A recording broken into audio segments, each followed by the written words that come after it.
కానీ బీజేపీతో పొత్తు పెట్టుకోవట్లా, ఎక్కడ నెగ్గాలో ఎక్కడ తగ్గాలో తెలుసు అతనికి.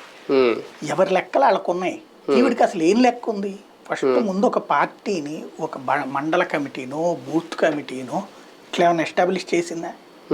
బూత్ కమిటీలు లేవు, మండల కమిటీలు లేవు.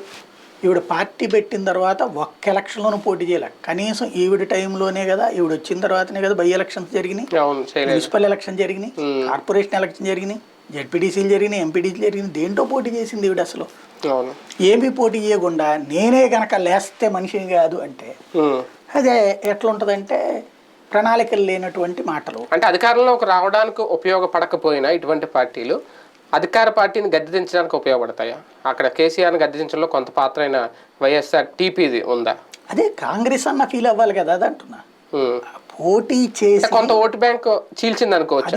అంటే పోటీ చేస్తే ఆవిడకి ఏదన్నా ఇన్ని ఓట్లు వస్తే, ఇప్పుడు ఫర్ ఎగ్జాంపుల్ ఆవిడ ఏం చెప్తుంది, ఒక 30 చోట్లన 10,000 ఓట్ల తేడా తోడిపోయింది, ఒక 20 చోట్లన నెక్ టు నెక్ ఇటు వచ్చినాయి అని ఇప్పుడు పోటీ చేయలేదు కానీ ఆ ఓట్లు కాంగ్రెస్ కి వచ్చినాయి. ఎట్లా?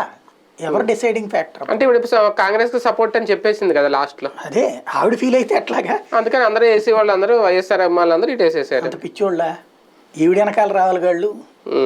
ఇంకోటి ఈవిడ కాదు అనుకున్నప్పుడు అప్పుడు కాంగ్రెస్ పార్టీకి ఎందుకు వెళ్ళాలి? బీఆర్ఎస్కి వెళ్ళాలిగా ఈవిడ వద్దు అన్నప్పుడు.